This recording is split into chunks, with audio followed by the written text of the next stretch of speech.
اتنا ہی معلوم تھا جتنا مجھے میڈیا کے ذریعے معلوم ہوا تھا یا جتنا پاکستان کے دوسرے لوگوں کو میڈیا کے ذریعے معلوم ہوا ہے، اور یہ بھی ہمارے علم میں نہیں تھا کہ انہیں ہسپتال شفٹ کیا جا رہا ہے، اس کا بھی علم میڈیا کے ذریعے ہی ہمیں ہو رہا تھا۔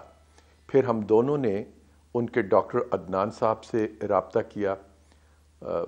جو افسوس کی بات ہے کہ ڈاکٹر عدنان صاحب بھی ان کی صحت کے بارے میں، میڈیکل رپورٹس کے بارے میں اتنے ہی لا علم تھے جتنے ہم لا علم ہیں، لیکن انہیں ہسپتال شفٹ کر دیا گیا ہے، اور اب سننے میں آیا کہ ایک تیسرا بورڈ بھی تشکیل دیا جا رہا ہے۔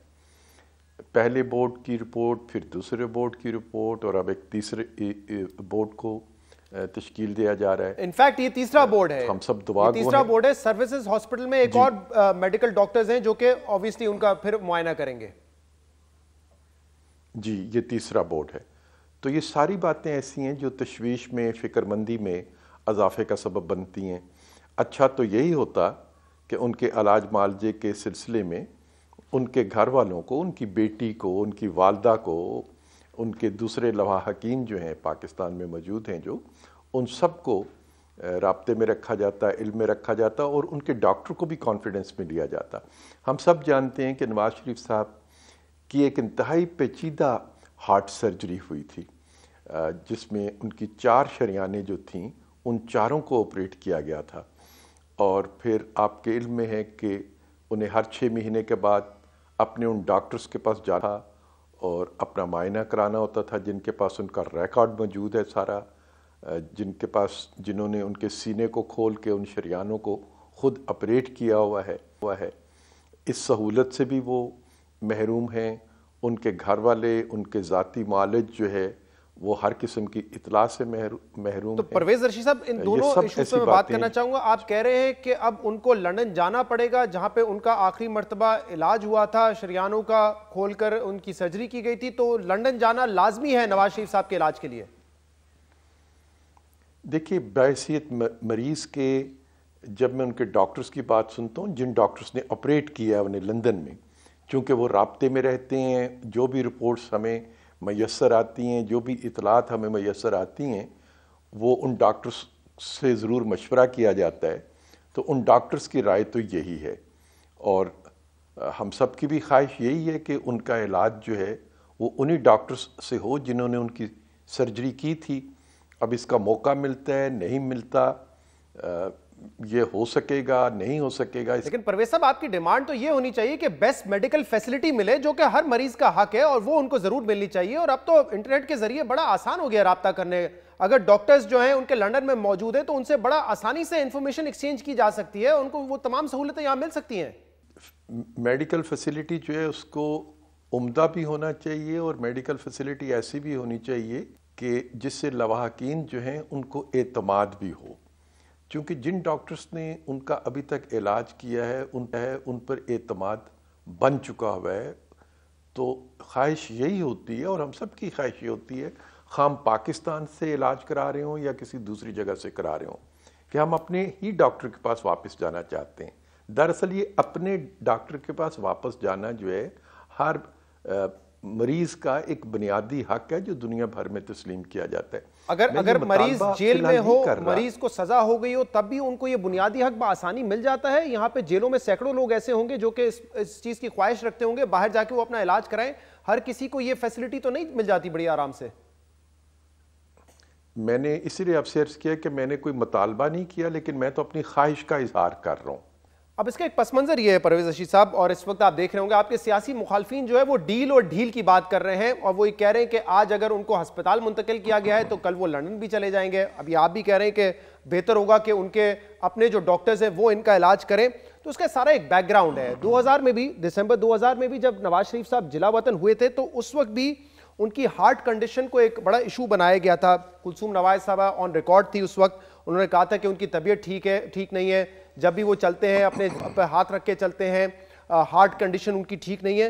تو اس وقت جب جلا وطن رہتے تب بھی انہی چیزوں کا ذکر کیا گیا تھا، اس لیے اب مخالفین اس سے بھی جوڑتے ہیں اس بات کو۔ مخالفین نے تو اس ہسپتال کے وجود ہی سے انکار کر دیا تھا جہاں بیگم کلثوم نواز صاحبہ نے رحلت فرمائی ہے، وہ بھی آپ کے علم میں جی بڑی زیادتی تھی وہ. اب ان مخالفین کی تو اب ان مخالفین کی کس بات کا میں جواب دوں گا؟ وہ تو ہسپتال کے وجود سے ہی منکر تھے، اور یہ وہ مخالفین ہیں جنہوں نے یہ کہہ دیا تھا کہ نواز شریف صاحب کبھی پاکستان واپس نہیں آئیں گے، اور نواز شریف صاحب پاکستان واپس آئے اور جیل گئے، اور اپنی بیٹی کے ساتھ جیل گئے. پاکستان کی تاریخ کا اور دنیا کی تاریخ کا شاید یہ پہلا واقعہ تھا کہ کوئی سیاسی رہنما یہ جانتے ہوئے کہ میں جیل جا رہا ہوں، اپنی بیٹی کے ساتھ جا رہا ہوں، واپس اپنے ملک آتا ہے. تو نواز شریف صاحب اپنی کمٹمنٹ پوری کرتے ہیں. اگر انہوں نے ڈیل کرنی ہوتی تو انہیں بیٹی سمیت جیل کاٹنے کی ضرورت نہیں تھی. اب تو انہیں ایک مقدمے میں ریلیف بھی مل چکا ہائی کورٹ کے ذریعے، اور دوسرے میں بھی انشاءاللہ تعالی ہمیں امید ہے کہ ضرور مل جائے گا. یہاں پہ جو ڈیل اور ڈھیل کی بات ہو رہی ہے وہ صرف شیخ رشید صاحب جیسے سخت مخالفین نہیں کر رہے. کل آپ نے سنا ہوگا چودھری منظور صاحب بھی ایک ٹاک شو میں بیٹھے ہوئے تھے، انہوں نے بتایا کہ کسی شخص نے ان کو آ کے مکمل ڈیٹیل بتائی ہے کہ نواز شریف صاحب ڈیل کر چکے ہیں، فروری کے مہینے میں ہی وہ لندن چلے جائیں گے. تو اب پیپلز پارٹی جن سے آپ کے تعلقات کوئی اتنے برے نہیں ہیں یا اتنے سنگین نہیں ہیں جتنے پی ٹی آئی کے ساتھ ہیں، وہ لوگ بھی یہی تبصرہ کر رہے ہیں کہ نواز شریف صاحب ڈیل کر چکے ہیں اور باہر چلے جائیں گے ملک سے. میں اس کی ایک ذمہ دار کے طور پر مکمل تردید کرتا ہوں. نواز شریف صاحب نے اپنی سیاسی زندگی میں اس سے پہلے کبھی ڈیل نہیں کی، اور آئندہ بھی وہ کبھی ڈیل نہیں کریں گے. اگر انہوں نے ڈیل کرنی ہوتی تو وہ اپنی بیٹی سمیت ان تمام تکالیف سے آزمودہ نہ ہوتے جو میرے اور آپ سب کے علم میں ہیں. وہ ایک باوقار شخص ہیں، اور ایک باوقار شخص کے طور پر انہوں نے سیاست میں اصولوں کے لیے ہمیشہ قربانیاں دی ہیں. آپ تردید کر رہے ہیں اس بات کی کہ کسی قسم کی ڈیل نواز شریف صاحب نے نہیں کی ہے، اور اس وقت یہ بھی سوال اٹھایا جا رہا ہے کہ نواز شریف صاحب پھر خاموش کیوں ہیں؟ یہ خاموشی بے معنی ہے پرویز رشید صاحب، جو کہ نواز شریف صاحب کی طرف سے ہے اور مریم نواز صاحبہ کی طرف سے ہے، جن کو بہت سارے لوگ آپ دیکھتے ہیں کہ وہ پارٹی کی اگلی لیڈر ہوں گی، اگلی رہنما ہوں گی، ان کی طرف سے یہ خاموشی بے معنی ہے یہ سب کچھ؟ نواز شریف صاحب جیل میں ہیں، اور جیل میں خاموشی ہی آپ کی زبان ہوتی ہے، آپ کا عمل آپ کی زبان ہوتی ہے. کسی سیاسی رہنما کا جیل میں ہونا اس بات کی دلیل ہوتا ہے کہ وہ اپنے اصولوں پر قائم ہے. جہاں تک مریم کا تعلق ہے، مریم کمپینر ہیں، وہ کمپین کرتی ہیں. اس وقت مسلم لیگ یا کوئی دوسری سیاسی جماعت کوئی کمپین نہیں کر رہی. ہم سب چاہتے ہیں کہ عمران خان صاحب کو ایکسپوز ہونے کا پورا موقع دیا جائے، تاکہ ان کے سچ اور جھوٹ پاکستان کے عوام کے سامنے بے نقاب ہوں. جب ہم کمپین کریں گے تو سب اپنا اپنا کردار ادا کریں گے. مریم نواز شریف جو ہیں وہ صرف کیمپین کے وقت نہیں، ویسے بھی بڑی ایکٹیو تھی، ٹویٹر پہ بڑی ایکٹیو تھی، بیان دیتی تھی. ابھی آپ سمیت سب چاہتے ہیں کہ عمران خان صاحب ایکسپوز ہوں، اپنی مدت پوری کریں، لیکن آپ سب بات کرتے ہیں، سیاسی معاملات پہ بات کرتے ہیں، عوامی مسائل پر بات کرتے ہیں. لیکن مریم نواز صاحبہ نے اگر ٹویٹر پہ بھی کوئی پیغام دیے ہیں تو نواز شریف صاحب کی صحت کے حوالے سے ہیں. اتنا بڑا ابھی ثانیہ ساہیوال ہو گیا، ایک عوامی مسئلہ تھا، ظلم ہوئے لوگوں کے ساتھ، اتنے بڑے ایشو پہ ایک سیاسی لیڈر کا خاموش رہنا، یہ بات سمجھ سے بالاتر ہے. پرویز رشید صاحب، جماعت ان کی ترجمانی کرتی ہے. ہم اس وقت پارلیمانی پالیٹکس کر رہے ہیں اور پارلیمنٹ کے اندر پالیٹکس کر رہے ہیں، چونکہ انہیں پارلیمنٹ کے لیے نااہل قرار دے دیا گیا ہوا ہے، اور یہ مقدمہ ابھی تک عدالتوں میں زیر سماعت ہے. اور ہم جو پارلیمنٹ میں موجود ہیں، ہم اپنا کردار ادا کر رہے ہیں، اور جو باتیں ہم کہتے ہیں وہ ہماری تمام جماعت کے لوگوں کے جذبات کی ترجمانی کرتی ہیں. لیکن مریم نواز صاحبہ تو پہلے بھی پارلیمنٹ میں نہیں تھی، پھر بھی وہ ذکر کرتی تھی کہ جو کیسز ہیں، ہمارے خلاف جو فیصلے آ رہے ہیں، وہ سازش ہے، اس کے پیچھے سازش ہے. نواز شریف صاحب ووٹ کو عزت دینے کی بات کرتے تھے، جیل گئے ہوئے ان کو 1 مہینہ ہوا ہے اس العزیزیہ کیس میں. اس سے پہلے بھی نائب عدالت کے باہر انہوں نے بات نہیں کی، ووٹ کو عزت دینے کی بات نہیں ہوتی. وہ سارا جو ایک فلسفی تھی ان کی کہ اب ایسا نہیں ہوگا، سویلین سپریمیسی ہوگی، یہ ساری باتیں ایک دم سے غائب ہو جانا، اس پر کوئی ذکر نہ ہونا، یہ سوال تو اٹھ رہے ہیں نا پھر پرویز رشید صاحب؟ شہزاد، اس وقت ہمیں پاکستان کے لوگوں کو اس بات کے لیے آمادہ کرنا تھا کہ وہ انتخاب میں اپنے ووٹ کا استعمال کریں اور مسلم لیگ نون کے حق میں ووٹ کریں. اب اس وقت انتخابات کا موقع نہیں ہے. ہم نے پاکستان کے عوام کو اس وقت متحرک نہیں کرنا. سیاسی رہنما جب بولنا شروع کرتے ہیں تو اس سے پاکستان کے عوام میں تحریک پیدا ہوتی ہے، پھر وہ تحریک اگلے قدم کا تقاضا کرتی ہے۔ ہم سیاستدان اس بات کو بہت اچھے طریقے سے سمجھتے ہیں کہ ہم نے کب تحریک پیدا کرنی ہے اور کب اس سے اگلے قدم کے لیے عوام کو آمادہ کرنا ہے۔ ابھی ہم اس کو مناسب نہیں سمجھتے، اس لیے یہ طرز استعمال کیا جا رہا ہے اور اس فکر کو اختیار کیا۔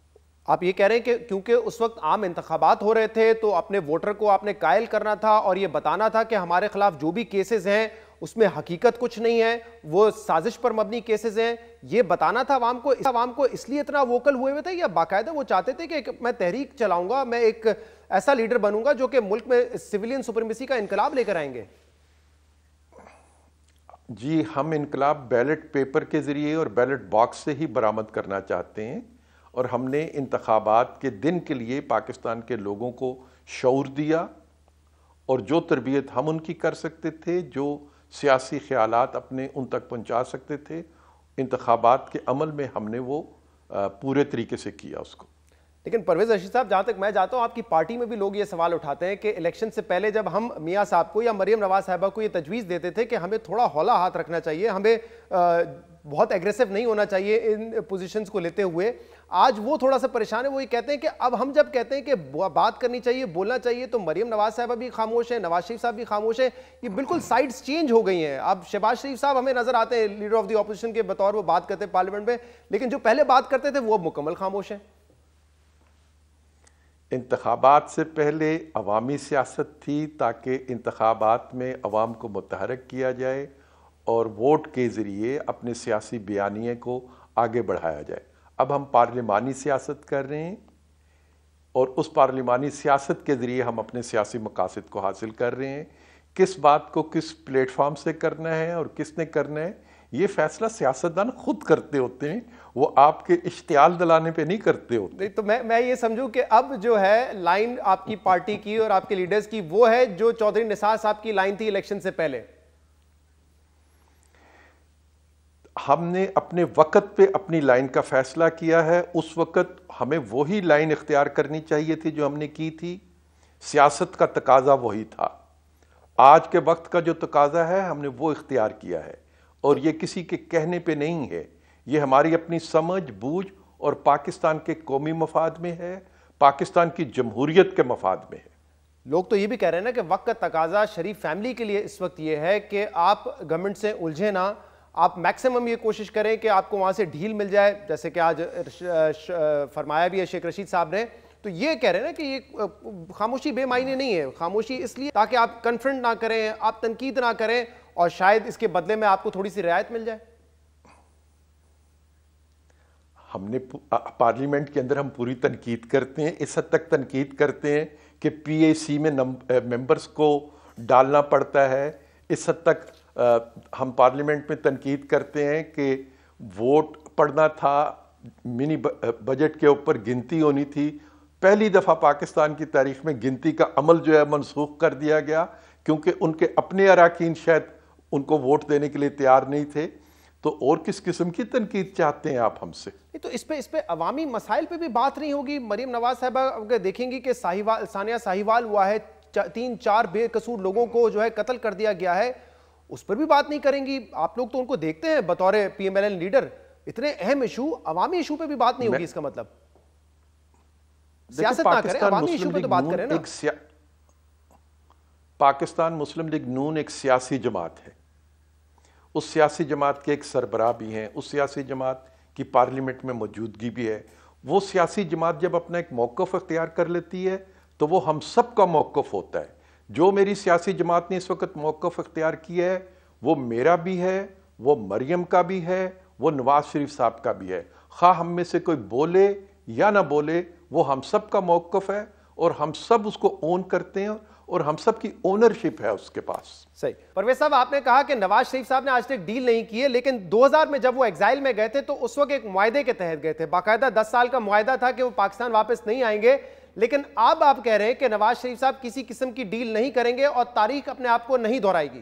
شہزاد، میں اس طرح کے سوالات کو بھی اپنے لیے توہین سمجھتا ہوں، اور ان کا جواب دینا بھی شاید مجھے اچھا محسوس نہیں ہوتا کہ اتنی دیر تک میری انٹیگریٹی کے اوپر کویسچن کیا جا رہا ہے، ایک بات۔ دوسری بات یہ ہے کہ ماضی کا جو آپ حوالہ دے رہے ہیں اس میں تاریخی طور پر درستگی نہیں ہے۔ میں نے آپ سے عرض کیا کہ آج بھی سپریم کورٹ آف پاکستان میں توہین عدالت کی خواجہ آصف کی درخواست پینڈنگ ہے۔ پرویز صاحب بالکل آپ کی توہین نہیں کر رہے، آپ کا بڑا احترام ہے، ہمارا فرض بنتا ہے کہ ہم سوال اٹھائیں، ہمارا کام ہی سوال اٹھانا ہے، بلکہ یہ صرف ہمارے سوال نہیں ہے، اس وقت قوم بھی جاننا چاہے گی کہ کیا نواز شریف صاحب کسی قسم کی ڈیل کر چکے ہیں یا نہیں کر چکے۔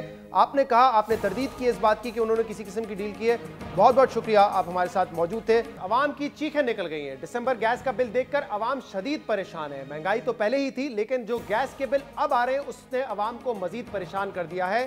ستمبر 2018 میں حکومت کی جانب سے یہ بتایا گیا تھا کہ 154 ارب روپے کے نقصانات ہیں، لہٰذا گیس کی قیمت بڑھانی پڑے گی۔ یہ ممکن نہیں ہے کہ آپ مہنگی گیس بنائیں، مہنگی گیس ایکسپلور کریں یا خریدیں اور سستی گیس عوام کو دیں، لہٰذا قیمت کو بڑھانا پڑے گا۔ لیکن حکومت کی طرف سے یہ یقین دہانی بھی کرائی گئی تھی کہ 50 سے 200 کیوبک میٹر فیڈ کرنے والے جو صارفین ہیں ان کی تعداد 85% ہے، اور ان میں جو گیس کا اضافہ ہوگا وہ صرف 10 سے 20% کا ہوگا، ان پہ زیادہ بوجھ نہیں ڈالا جائے گا۔ لیکن شاید حکومت یہ کیلکولیٹ کرنا بھول گئی تھی کہ جو دسمبر اور جنوری کا مہینہ ہوتا ہے، سردی کا مہینہ ہے، گیس کی کنزمپشن میں اضافہ ہوگا جس سے صارفین زیادہ گیس استعمال کریں گے، ان کو گیزر استعمال کرنے ہوتے ہیں، ان کو ہیٹرز استعمال کرنے ہوتے ہیں، جس کی وجہ سے گیس کے استعمال میں جب اضافہ ہوگا تو صارفین بڑے سلیب میں چلے جائیں گے، یعنی کہ مہنگے سلیب میں چلے جائیں گے، اور ان کا جو گیس کا بل ہے اس میں خاطر خواہ اضافہ ہوگا، جو دسمبر کے مہینے میں دیکھا بھی گیا ہے۔ آج غلام سرور خان صاحب جو کہ پیٹرولیم منسٹر ہیں، انہوں نے پریس کانفرنس کرتے ہوئے یہ بھی بتایا کہ 50 ارب روپے کی گیس چوری ہوتی ہے، اور ظاہر سی بات ہے اس کا بوجھ بھی صارفین کو برداشت کرنا پڑتا ہے۔ تو ایک طرف تو چوری ہے، دوسری طرف صارفین پہ جا رہا ہے، اور ہمیشہ سے یہ دیکھا گیا ہے کہ جب گیس کی قیمت میں اضافہ ہوتا ہے چوری بھی بڑھتی جاتی ہے۔ تو ایک طرف ہم گیس کے میں اضافہ کرتے ہیں، چوری بڑھتی ہے، اور پھر اس کا جو خمیازہ ہے وہ عوام کو بھگتنا پڑتا ہے۔ اس حوالے سے حکومت کیا کرنے جا رہی ہے، پیٹرولیم منسٹر کیا کرنے جا رہے ہیں، اس پر ہم بات کریں گے۔ ہمارے ساتھ موجود ہیں غلام سرور خان صاحب، وزیر پیٹرولیم۔ بہت بہت شکریہ سرور خان صاحب، آپ نے ہمیں جوائن کیا۔ سردیوں میں جو گیس کا استعمال ہو رہا ہے اس کے بعد تو چیخیں نکل گئی ہیں عوام کی کہ کس حد تک اضافہ ہو گیا ہے گیس کی قیمتوں میں۔ بسم اللہ الرحمن الرحیم۔ بالکل آپ نے بجا فرمایا جی کہ قیمتوں میں اضافے سے لوگ بہت پریشان ہیں، اور جتنے لوگ پریشان ہیں اس سے زیادہ ہم پریشان ہیں کہ ہمارا یہ دعویٰ تھا، ہمارے پاس یہ مینڈیٹ تھا کہ ہم نے لوگوں کو ریلیف دینا ہے، ہماری یہ کمٹمنٹ بھی تھی اس قوم کے ساتھ کہ ہم نے انہیں اوپر اٹھانا ہے۔ لیکن بدقسمتی سے جو پچھلی حکومت کی ناقص پالیسیاں تھیں اس کی سفرر ہماری حکومت بھی ہے اور عوام الناس بھی ہیں۔ اور ایک تھوڑا سا پیچھے لے کے جانا چاہوں گا کہ 3 صوبے ہمارے سرپلس میں، خیبر پختونخوا، سندھ اور بلوچستان گیس میں، لیکن پنجاب ڈیفیسٹ میں، اور کبھی یہ کوشش نہیں کی گئی کہ پنجاب میں بھی کوئی ایکسپلوریشن مزید کی جائے، ڈیولپمنٹ کی جائے اور پنجاب کی ریکوائرمنٹ بھی پوری کی جائے۔ اب دوسری وجہ گیس کی پرائسنگ۔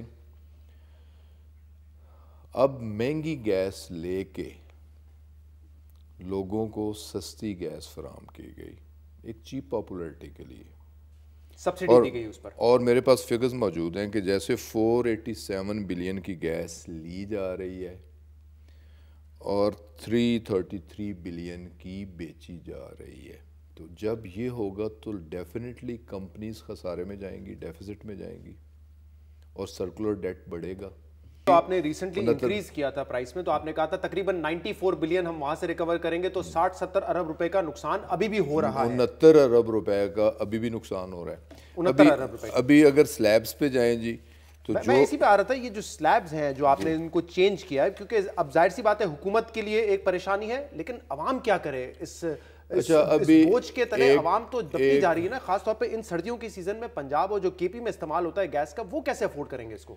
ایک تو یہ ہے جی کہ پنجاب میں صرف جو نیٹ ورک سسٹم پہ لوگ مستفید ہو رہے ہیں اس گیس سے وہ تقریباً 93 لاکھ، آپ 1 کروڑ کہہ لیں، میکسیمم 1 کروڑ کہہ لیں اگر اس کے سٹیٹسٹک، وہ ڈومیسٹک اور کمرشل، اور باقی لوگ ایل پی اور ادر فیول۔ ایل پی جی ہم نے جب یہ دیکھا کہ گیس کی پرائس ہم بڑھا رہے ہیں تو ایل پی جی کی پرائس ہم نے کم کی. 17% سیلز ٹیکس تھا اور 17% سے کم کر کے ہم نے 10% کیا. اب سلیبس کے حوالے سے ایک کمپیریزن بھی میرے پاس موجود ہے کہ جو سب سے لوسٹ سلیب ہے جس میں 38% لوگ لائے کرتے ہیں, اگر وہ گیس استعمال کرتا ہے تو اس کا بل 10% انکریز سے 275 روپے آتا ہے. تو اگر وہ گیس استعمال نہ کرے, یہ ایک چولہے والا ہے, سنگل برنر والا, جو کہ 50 کیوبک میٹر استعمال کرتا جی ہے 50 کیوں, تو وہ اسے 4 ایل پی جی کے سلنڈر لینے پڑتے ہیں اور وہ 4 ایل پی جی کے سلنڈر 4,831 روپے کے اسے پڑتے. تو 5,000 رفلی سوئی گیس استعمال کرتا ہے تو 275 روپے اس کا بل, اور 4,831 روپے اگر ایل پی جی کا سلنڈر استعمال کرتا ہے. ہوا یہ ہے کہ سردی زیادہ بڑھنے سے ڈیمانڈ زیادہ بڑھ گئی, چولہے ایک کے بجائے 2 ہو گئے, ہیٹرز 2 کے بجائے 4 ہو گئے, گیزر 1 کے بجائے 2 ہو گئے. جی, تو ہمارے اپنے بل بھی جس سلیب پہ بالکل ٹھیک ہے نا. اور اسی لیے جو آپ لوگوں نے کیلکولیشن بتائی تھی جس کا ذکر آپ نے بھی کیا, اسد عمر صاحب نے بھی کیا, کہ جو 50, 100 یا 200 کیوبک میٹر گیس استعمال کرتا ہے وہ تقریباً 85% عوام ہے. جی جی, اور جو اس کے اوپر استعمال کرتے ہیں 200 سے زیادہ وہ صرف 15% لوگ ہیں. لیکن مسئلہ یہ ہے وہ اس سے بھی کم ہے. 143% کرنے والے اونلی 3% ہیں. لیکن اب نیچے کی جو نیچے کی سلیب سی نا, ان لوگوں نے بھی زیادہ سردی کی وجہ سے استعمال بڑھا دیا. یہی کہہ رہا ہوں, آپ کا جو فگر ہے میرے خیال سے یہ گرمیوں میں تو صحیح ثابت ہوتا ہوگا, لیکن اس وقت اگر کسی شخص کے پاس گیس آ رہی ہے اور وہ اپنی ضرورت کے لیے, وہ سردی سے بچنے کے لیے گیس استعمال کر رہا ہے, تو وہ نہ 50 استعمال کرے گا, وہ 100, 200 بلکہ اس سے بھی زیادہ استعمال کرے گا. یقیناً استعمال اس کے اوپر تو بوجھ بڑھ گیا ہے. یقیناً جب سردیوں میں استعمال زیادہ ہوگا, کنزمپشن زیادہ ہوگی اور زیادہ صارفین پہ بوجھ پڑے گا. دیکھیں پیک ٹائم ہم نے گزار لیا ہے, فروری شروع ہو چکا ہے, اب اس کے بعد موسم کھلنا شروع ہو جائے گا. آپ دیکھیں گے کہ جو مارچ اپریل کے بل ہوں گے سر, یہ جو بل ہے ایک شخص کا, اس کے پاس ایک گیس کا ہیٹر ہے جو کہ وہ کبھی کبھی استعمال کرتے ہیں, اور ایک گیس کے ہیٹر سے ان کا جو بل ہے وہ 26,000 روپے, 22,000 روپے بل ہے, 4,000 روپے تقریباً اس پہ جی ایس ٹی ہے. میں اس سے کنفرم نہیں کرتا کہ اس کا بل کیونکہ آپ کی یہ جو تھیوری تھی کہ جو لائف لائن کنزیومر ہیں وہ 85% ہو جاتے ہیں, ان پہ ہم نے زیادہ اضافہ نہیں کیا, لیکن اس وقت وہ کنزیوم زیادہ کر رہے ہیں. ان 2 ماہ میں تو اصل پرابلم یہی ہے کہ کنزمپشن بڑھ گئی ہے, کنزمپشن بڑھ گئی ہے, سردی زیادہ ہوئی ہے. سردی کی وجہ سے لوگ اب نیچے سلیب میں نہیں رہا, کوئی تیسری سلیب میں چلا گیا, کوئی چوتھی میں چلا گیا, چوتھی والا 5ویں 6ٹھی 7ویں میں چلا گیا, اور اس وجہ سے اوور بلنگ ہوئی ہے. اور اوور بلنگ بھی میں نہیں اسے کہہ رہا, بلکہ گیس کی یوٹیلائزیشن بڑھ گئی ہے. ان سلیبس کو چلیں ٹھیک ہے, جو پیچھے بیک لاگ ہے وہ ایک مسئلہ ہے, پہلے قیمت نہیں بڑھائی گئی وہ مسئلہ ہے, آپ کے لیے قیمت بڑھانا ضروری تھا, یہ بات آپ کی درست ہے. کم سے کم سلیبس کو تو اس طریقے سے ڈیزائن کیا جا سکتا تھا کہ middle class, upper middle class, ان کو تو بہت زیادہ فرق پڑا ہے, اب تو غریب کو بھی فرق پڑا ہے. مڈل کلاس کے لیے درمیانی سلیبز ہیں, غریب آدمی کے لیے سب سے لوئسٹ سلیب ہے. امیر آدمی تو ختم ہو جاتے ہیں اس موسم میں, سردی کے موسم میں سلیبز ہی ختم ہو جاتے ہیں نا. اگر انہوں نے استعمال بڑھایا تو یقیناً سلیبز بھی ختم ہونی ہے, استعمال بڑھایا. لیکن جو میں کہنا چاہ رہا ہوں کہ اگر کمپنی گیس کے استعمال لگژری نہیں ہوتا, جیسے گرمیوں میں آپ اے سی استعمال کرتے ہیں آپ کہہ لیں لگژری ہے, لیکن سردیوں میں گیس کا استعمال تو ضرورت ہے, یہ لگژری تو نہیں ہے. دیکھیں جی, گیس چولہے کے لیے اگر جلائیں تو ضرورت ہے, اگر گیزر لے کے چلائیں تو لگژری ہے. گیزر بھی لگژری ہو گیا ہے, گیزر بھی لگژری ہے. پاکستان میں گیزر جو ہے وہ لگژری ہے. گیزر بالکل لگژری ہے کہ ہم نے چولہے پہ پانی گرم کر کے بھی ہم نے استعمال کیا ہے, چولہے پہ پانی گرم کر کے ہم خود استعمال کر رہے ہیں. تو گیزر سے بچنے کے لیے کہ گیزر کی کنزمپشن بہت زیادہ ہے. اب دیکھیں نا, پتھر کے دور میں واپس سے لکڑیاں جلائیں, کیا کریں ہم, کیا کریں پھر یہ بتائیں. نئے پاکستان میں آپ کہہ رہے ہیں کہ گیزر بھی لگژری ہے. نئے پاکستان میں یقیناً پاکستان کے لیے کچھ کنٹریبیوٹ بھی کرنا پڑے گا, پاکستان کے لیے کچھ قربانی بھی دینی پڑے گی. پاکستان پہ تو بوجھ ڈالا گیا, اداروں پہ بوجھ ڈالا گیا. اداروں کو بڑی اہم بات کی آپ نے, کہا 50 ارب روپے کی گیس چوری ہو جاتی ہے سال میں. اب اس چوری کو روکنا بڑا ضروری ہے, کیونکہ سرور صاحب پچھلے کافی سال سے جب میں بھی یہ کور کرتے ہوئے آ رہا ہوں, جب بھی آپ قیمت بڑھاتے ہیں چوری بھی بڑھ جاتی ہے. اس دفعہ آپ نے قیمت بڑھائی ہے, چوری اور بڑھ جائے گی. اس چوری کو جب تک نہیں روکیں گے تو ہر سال یہی دلیل دی جائے گی, چوری بڑھ رہی ہے تو لہٰذا ہم صارفین سے پیسے لیں گے اور آپ کو قیمت بڑھانی پڑے گی. اس کا تو حل نکالیں نا کم سے کم. یقیناً جی, ہمارے لیے سب سے چیلنجنگ یہی چیز ہے کہ دیکھیں پچھلے 5 سالوں میں ایوریج ہر کمپنی کا خسارہ 1% بڑھا ہے. جو 1% اضافہ ہے وہ 2 بلین کا خسارہ ہے, اور اگر ٹوٹل دیکھیں دونوں کمپنیز کا خسارہ تقریباً 50 ارب کے لگ بھگ بنتا ہے. تو ہم نے جو امیجیٹ اسٹرکٹ میئرز کمپنی کو جو ہدایات ہیں, اور اسی پہ ہر کوئی اکاؤنٹیبل بھی ہوگا, اسی پہ پروموشنز ہوں گی, اسی پہ پوسٹنگز ہوں گی, اسی پہ ٹرانسفر, اسی پہ ڈیموشنز ہوں گی, کہ جس کی کمپنی میں, جس ایریے میں, جس ریجن میں یو ایف جی بڑھے گا وہاں بجائے پروموشن کی ڈیموشن ہوگی. لیکن دیکھیں نا ان کمپنیز کو الاؤ کیا ہے, 6.5% الاؤ ہے یو ایف جی لاسز ان کو, جو بھی, اور ہیں یہ 13% پہ چلے گئے ہیں, 14% پہ چلے گئے ہیں. تو ہم نے انہیں ٹارگٹ دیا ہے کہ ہر سال, یہ دیکھیں نا مینڈیٹ لوگوں نے ہمیں 5 سال کے لیے دیا ہے, اور ہم نے کمپنیز کو ٹارگٹ 5 سال کے لیے دیا ہے کہ آپ نے ہر سال یو ایف جی میں 1% کی کمی کرنی ہے. پچھلے 1% کا غالباً مطلب ہوتا ہے 2 ارب روپے. پچھلے سالوں میں یہ ہوتا رہا, ایک سائڈ پہ تو مہنگی گیس لے کے سستی گیس بیچتے رہے, دوسری سائڈ پہ یہ ہوتا رہا کہ خسارہ ہر سال 1% بڑھتا رہا یو ایف جی. وہ تھی مس مینجمنٹ کہ خسارہ بڑھتا رہا. اب یہ یقین دہانی کروائی گئی ہے کہ یہ اپنے خسارے کو کم کریں گے, چوری کو کم کریں گے, کیسے ہوگا, کیا دیکھیں جی خرچہ کریں گے اپنے ایسٹس پہ, کیا کریں گے یہ لوگ؟ دیکھیں اس پہ جیسے میں نے کہا ایڈمنسٹریٹولی بھی ہم کنٹرول کرنے کی کوشش کریں گے. پھر ہم نے یہ فیصلہ کیا ہے کہ ہر ریجن کے اندر گیس تھیفٹ ایکٹ موجود ہے, ٹیمز بنائی جائیں گی, جو گیس کی چوری ہوتی ہے اسے پکڑنے کی کوشش کی جائے گی, ان لوگوں کا ٹرائل کیا جائے گا, انہیں سزا دلوانے کی کوشش کی جائے گی.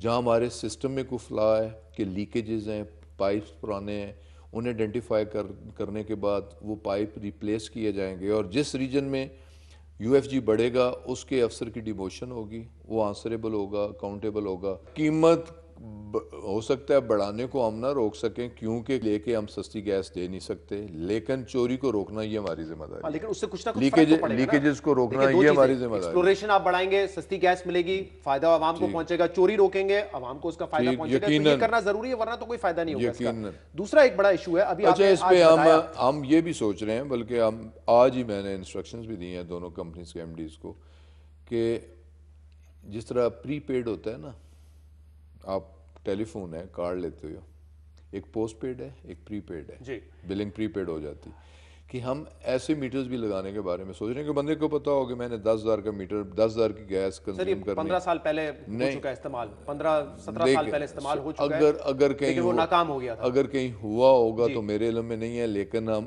دنیا آگے بڑھ رہی ہے, جدید ٹیکنالوجی آ گئی ہے, انشاءاللہ تعالی ہم موجودہ میٹرز کو بھی موڈیفائی کرنے کی کوشش کریں گے, نئے ڈیوائسز لگا کے فکس بل, پری پیڈ بل بھی, پری پیڈ میٹرز بھی انسٹال کرنے کی کوشش کریں گے. اس پہ بڑی شکایات آئی تھی اس وقت کہ بہت تیز چلتا ہے اور مسئلے مسائل کافی زیادہ آئے تھے, لیکن اس پہ بھی آپ توجہ ضرور دیں. اسے چیلنج کیا جا سکتا ہے. مسئلہ اب یہ مجھے بتائیں نا, اب یہ عوام یہ کہتی ہے کہ ہم پہ تو آپ چارج کر رہے ہیں اضافہ, ہمارا آپ نے گیس پرائسز بڑھا دی ہیں, لیکن ابھی بھی آپ سبسڈی دے رہے ہیں, آپ فرٹیلائزر سیکٹر کو سبسڈی دے رہے ہیں, کراس سبسڈی وہاں پہ دیتے ہیں آپ ایکسپورٹرز کو سبسڈی دے رہے ہیں تقریباً 27 ارب روپے کی, تو وہاں پہ آپ سبسڈی دے رہے ہیں, جہاں پہ صارفین, ہاؤس ہولڈ صارفین کا معاملہ آتا ہے وہاں پہ آپ سبسڈی جو ہے وڈرا کر لیتے ہیں. میں تھوڑی سی جناب کی اطلاع کے لیے, مثلا میں پاور سیکٹر کی بات کر رہا ہوں کہ انڈیا میں اگر ایک گرڈ ہے, اس گرڈ سے اگر 3 لائنیں نکلتی ہیں, ایک نکلتی ہے ایگریکلچر کے لیے, ایک نکلتی ہے ڈومیسٹک کے لیے, اور ایک نکلتی ہے انڈسٹریل کے لیے.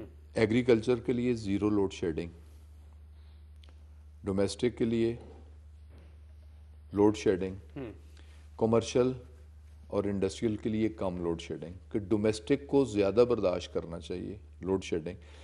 لیکن اب اگر انڈسٹری بند ہوگی, ملک کی ایکسپورٹ ختم ہوگی, ملک کی پروڈکٹیوٹی کم ہوگی, لوگوں کا روزگار ختم ہوگا. آپ ہی کی پریس کانفرنس کا جملہ ہے کہ آخر کب تک سبسڈی دیتے رہیں گے, جو آخر کب تک ہے وہ کنزیومر کے لیے, سب کے لیے ہونا چاہیے, ان کو بھی سیلف سفیشینٹ ہونا چاہیے. یہی بات ہے کہ اب فیصل آباد کی انڈسٹری بند ہونے سے کم از کم وہاں کے 10 لاکھ محنت کشوں کو بے روزگار کیا گیا. وہ انڈسٹری بھی ہم نے چلانی تھی اور 10 لوگوں کو روزگار بھی فراہم کرنا تھا. اگر ٹوٹل زیرو ریٹڈ انڈسٹری کو ہم نے 25 بلین کا اگر سبسڈی دی ہے تو 50 لوگوں کو ہم نے روزگار بھی دیا, اور 50 لوگوں کو اگر آپ سبسڈی دے رہے ہیں, ڈائریکٹ سبسڈی دینا جہاں پہ ضرورت ہے. فرٹیلائزر کو جب سبسڈی ملتی ہے, فرٹیلائزر والے بھی اس سے فائدہ ہوتا ہے, جو بڑا لینڈ لارڈ ہوتا ہے وہ بھی مستفید ہوتا ہے. ڈائریکٹ سبسڈی دیں آپ جا کے, جو کہ غریب کو فائدہ ہو. دیکھیں یوریا پہ سبسڈی دی ہے, گیس کی سبسڈی دی ہے, کسان کے لیے سبسڈی ہے.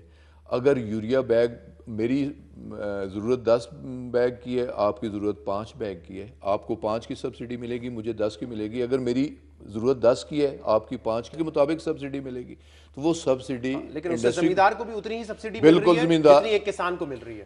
زمیندار کو بھی مل رہی ہے، کسان کو بھی مل رہی ہے، جتنی کسی کی ضرورت ہے، جتنی کنزمپشن ہے اس کے مطابق سبسڈی مل رہی ہے. اور اگر ہم وہ سبسڈی نہ دیں تو یوریا مہنگا ہو تو پروڈکٹیوٹی کم ہو، زمیندار خسارے میں چلا جائے، زمیندار پہلے ہی خسارے میں. فرٹیلائزر سیکٹر کو ایک عرصے سے سبسڈی مل رہی ہے گیس کی، وہ بھی ان کو ملتی رہے گی، ایکسپورٹرز کو بھی آپ نے دے دی ہے، ان کو ملتی رہے گی، لیکن جو صارفین ہیں ان کو بوجھ برداشت کرنا پڑے گا. عوام کو پانی گرم کرنے کے لیے سبسڈی دیکھیں نا، عوام کو حج کرنے کے لیے، حج جیسے کہا جاتا ہے کہ حج صاحب استطاعت لوگوں کے لیے، تو بہت دور کی بات ہو گئی، آپ نے تو یہ کہہ دیا کہ گیزر بھی جو ہے وہ بھی لگژری ہے. بالکل لگژری ہے، بالکل لگژری ہے. ٹھنڈے پانی سے میں نہیں گرم کر کے نہ ہے، لیکن گیزر لگانا لگژری. بہت بہت شکریہ. غلام سرور خان صاحب ہمارے ساتھ موجود تھے اور کہہ رہے تھے کہ گیزر اب ایک لگژری بن چکا ہے، لیکن ساتھ ساتھ یہ بھی کہہ رہے ہیں کہ عوام کو ریلیف دینے کے لیے گیس کی قیمتوں میں کمی ہوگی جب گیس کی چوری پر قابو پایا جائے گا. اور عنقریب یہ کہہ رہے ہیں کہ آنے والے وقت میں آپ دیکھیں گے کہ ہم گیس کی چوری پر قابو ضرور پائیں گے. آج اسلام آباد میں all parties conference Kashmir issue پہ تھی، اور اس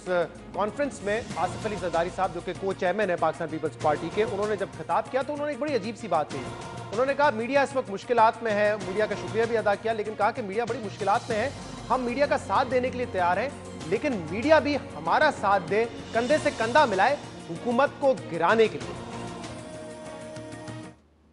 جرنلسٹوں کا بھی شکریہ ادا کرتا ہوں کہ انہوں نے بھی ہمیں عزت بخشی ہے.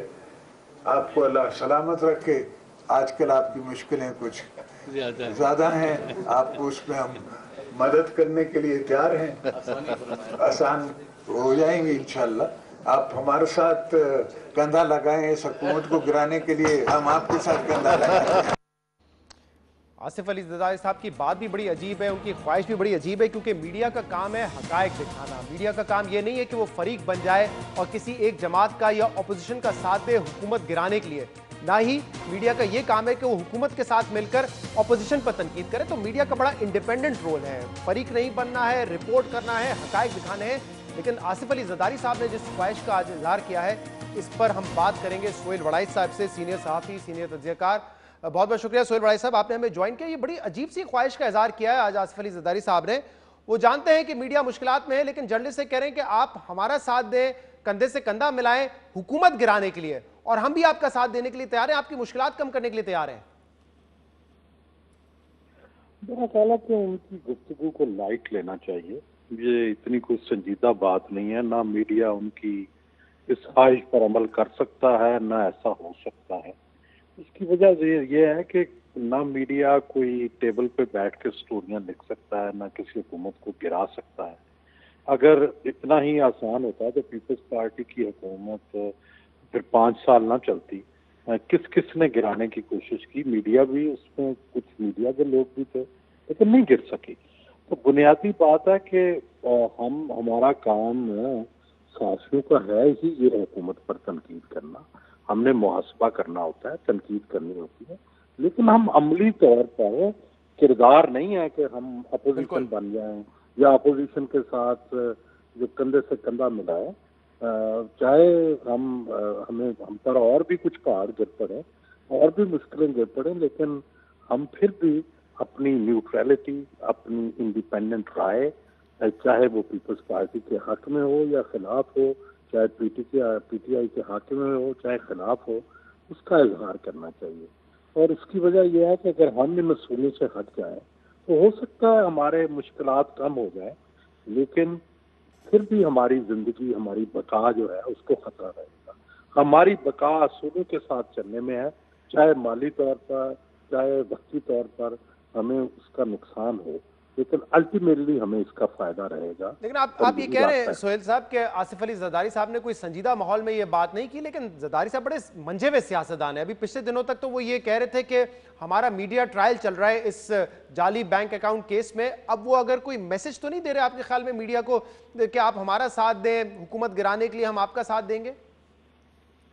دیکھیں، پہلی تو بات ہے کہ ممکن نہیں ہے، نہ کبھی ایسا ہوا ہے کہ اس طرح سے بیانات سے میڈیا جو ہے وہ کل تو حکومت کے خلاف چل پڑے. لیکن حکومت کے خلاف تو اس وقت کی فضا ہوگی خراب جب وہ اپنی پرفارمنس نہیں دکھا سکیں گے. اور ابھی اٹس ٹو ارلی. میرا خیال ہے کہ جون تک بڑا فری ہینڈ ہے عمران خان کے پاس کہ اپنے معاشی معاملات، اپنے سیاسی معاملات،